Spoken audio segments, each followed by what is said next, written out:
Hi, I'm Mr. Cash, and this video is to help parents and kids understand the IXL system that we use here in sixth grade at Harrison. I'm going to share my screen so I can walk you through some of the important parts of IXL.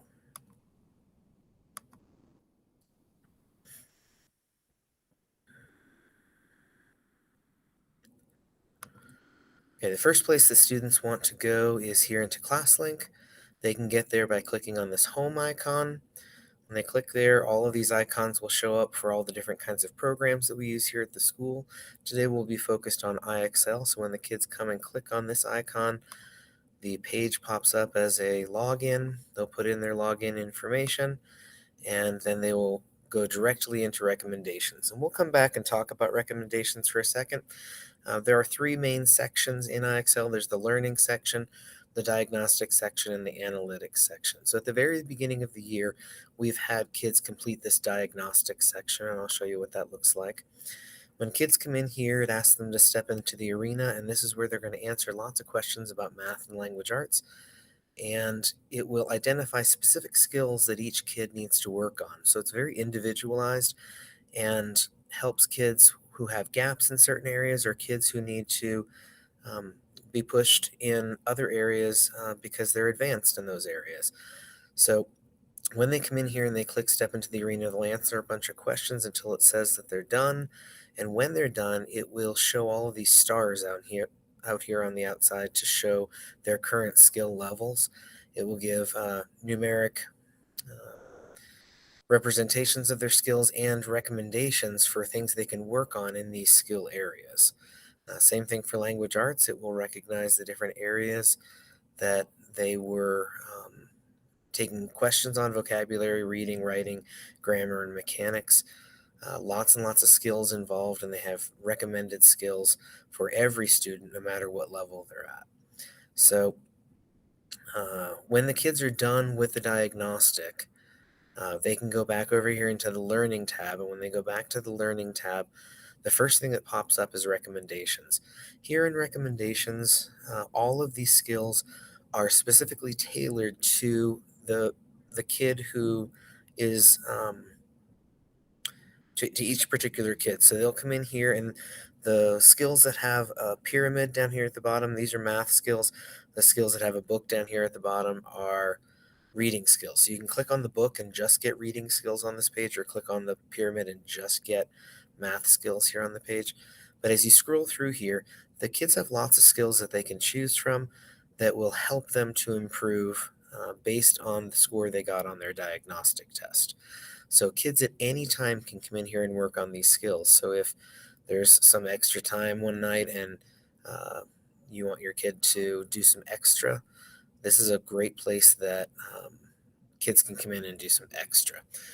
In the Learning tab, there's also math and language arts skills that are listed out.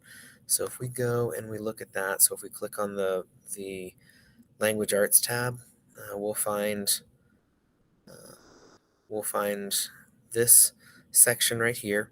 We click on this language arts tab, and this is all of the skills for language arts in sixth grade. There are also skills for lots of other grades here. So, like I said before, in this recommendations tab, some of the kids may be working at a third grade level for one skill and a seventh grade level for another skill. It's very individualized. Here in this section, these are just the sixth grade skills. You'll find that some skills have stars next to them, meaning they're recommended by the teacher or assigned by the teacher. And if it has a score next to it, that means the student has already started working on that particular skill. So if we come here and we click, I'll scroll through here first just so you can see all of the different skills in the different areas for language arts. And then if we go ahead and click on, for this particular section, this sensory details, okay, we'll end up over here, and this is the skill sensory details. The skill can be identified by a three-letter code, and kids can look that up in the search bar, or sometimes I'll identify the skill as a sixth grade skill E1, which means when they're over here, it would be sixth grade E, meaning literary devices, and 1, meaning identifying sensory details. So when they come in to work on that skill, it will give them questions to answer. And some of them will be questions like this where they need to click on a sentence. Others will be matching. Some will be multiple choice. These questions, they're trying to reach 100 smart score here, sorry. And the way they get there is by answering questions correct. Each question they answer correct, the score goes up. If they make a mistake on a question, their score goes down until they finally make it up to 100 on that score. This tells how many questions they've answered and how much time they've spent on this particular skill. If a kid clicks the wrong sentence, what's going to end up happening here is the system will say, sorry, that's incorrect.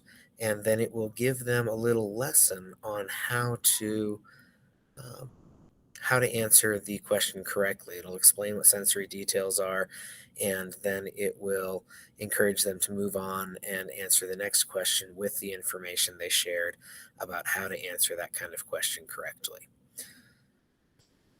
Uh, so up here at the top, um, there's the learning tab where we went through.